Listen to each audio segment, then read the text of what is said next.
Good morning to my all dear students. Welcome to online class. This is your English class and today in this class we shall discuss our 15th chapter. बच्चों आज की video में हम आपका chapter 15 start करने जा रहे हैं जिसका नाम है अ विंडो अवे मीन्स खिड़की के बाहर, खिड़की से दूर। बच्चों एक छोटी सी पोयम है जो लिखी गई है सैंडी वैंडर स्लूइस के द्वारा।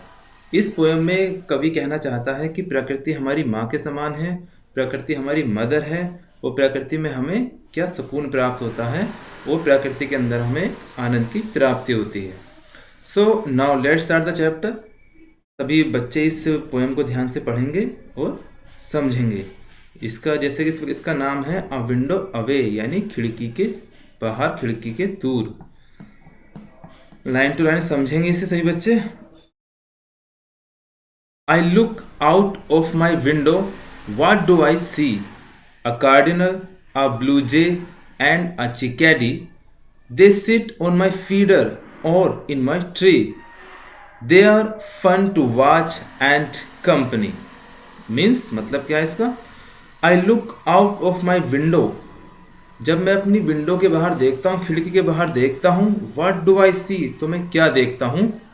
अ कार्डिनल, अ ब्लू जे, ये क्या है? पक्षियों के नाम हैं। A cardinal, a blue jay and a chickadee, ये पक्षियों के नाम हैं जो बाहर पाए जाते हैं।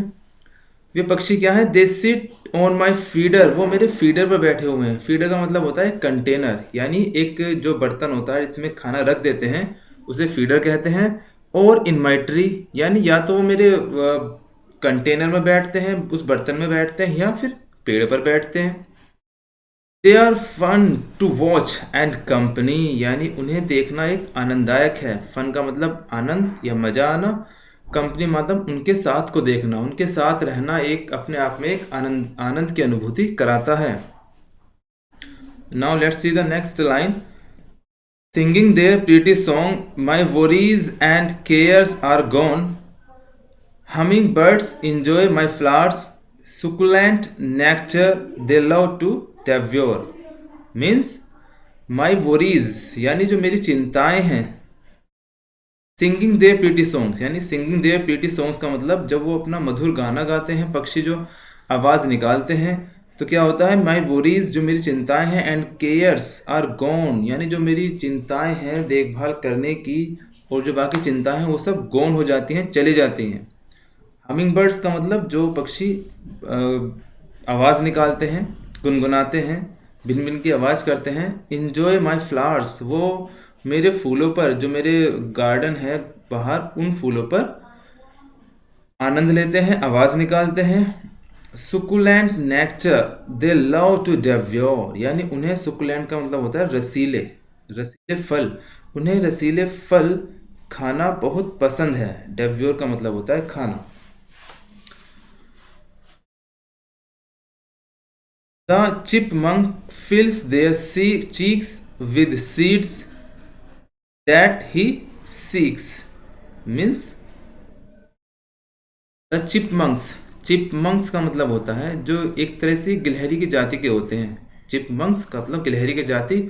फिल्स हिज चीक्स का मतलब वो अपने गालों को भर लेते हैं। विद सीड्स का मतलब बीजों से। दैट ही सीक्स का मतलब जो वो ढूंढते हैं। आपने देखा होगा गिलहरी जो होती है कुछ फलों को अपने मुंह में भर लेती है और फिर भागती रहती है, तो उसी तरह से चिपमंक भी होते हैं जो अपने गालों में कुछ बीजों को भर लेते हैं जिन्हें वो ढूंढ कर लाते हैं। He scurries away back to his den. They comes back for seeds again. Means he scurries away back to his den, यानी वो scurries away का मतलब तेजी से भाग जाना, और तेजी से अपने डैन यानी अपनी गुफा में भाग जाते हैं उन बीजों को लेकर। Then comes back for seeds again, और फिर दोबारा से उन बीजों को लेने आते हैं। एक तरह से जो चिपमंक है वो खेल रहे हैं, बीजों को मुंह में रखते हैं, भग जाते हैं अपने घर में, अपनी गुफा में, और फिर दोबारा से आते हैं। Now let's see the next line. Rabbits run hop and play on the wonderful sunny day. Mother Nature is a window away. I am thankful for this every day.